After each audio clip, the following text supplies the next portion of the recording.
It's your boy Sermon, the sermonsdomain.com. Today we're here to talk about Don Tripp's first retail album. It's on iTunes now, Godspeed. Don Tripp is an artist who he's gotten progressively better over the years. And as he's gotten better, he's also gotten forgotten. Because people, they tend to move on. If he left Interscope, he went independent, he did. He's done a lot of good things with Starlito, but it doesn't feel like the people, connect to it as much as they did when he first came out, when he was on the Double XL cover, and etc. But I'm glad to see that he's made that leap from, the mixtape scene to album, because a lot of artists in that same bracket, they get stuck just doing mixtapes all the time, and it never made any sense. You listen to like Help Is On The Way and Gorilla and Randy Savage, the last mixtape Don Tripp put out, and you hear all original production. It's essentially an album.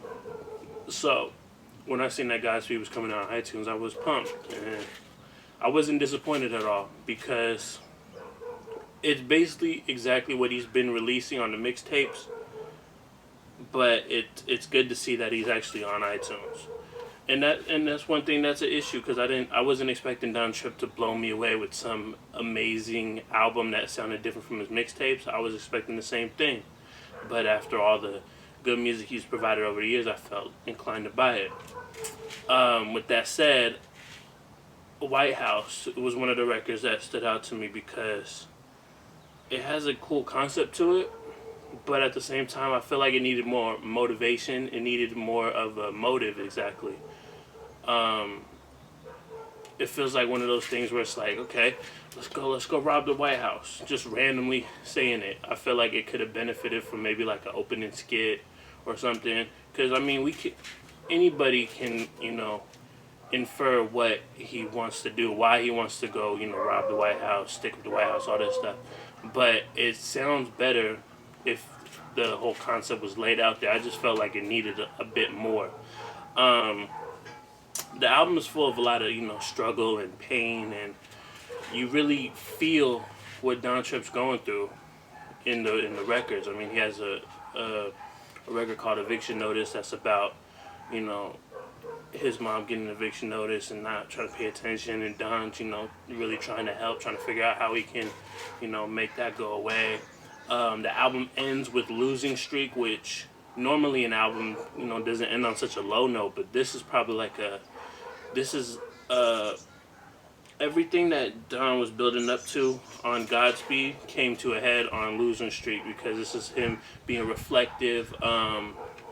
He's talking to his at the time, his unborn daughter. She was just born a couple days ago, and he looks at like his failures and his struggles and his pain, and it's everything that you want out of a Don Tripp record. And that's why I feel like, even though it ends the album on a sad note, it was still well put together. It was still just a great record overall.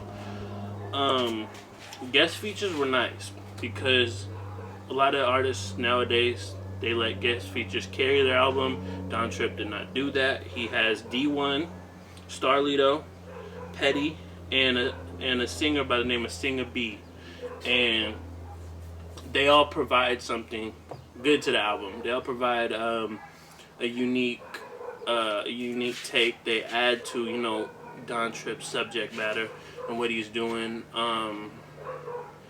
And I just felt like it was good to see Don Tripp not have to, rely on features like that. I mean, he never really has, but it's still, sometimes for your first retail project, you want to spice it up. You want to get the Juicy J's and the Yo Gottis and the, everybody that can, help bring some more attraction to it. Don Tripp didn't go that route. A couple other favorites, man. I liked I Wonder a lot. Interlude, Little Homie. There was a lot of records. I mean, there's some records on there that I felt could have been scraped, like Waiting Room, White House. I feel like I already mentioned White House, but I don't know. It's not really a record that fully came into fruition.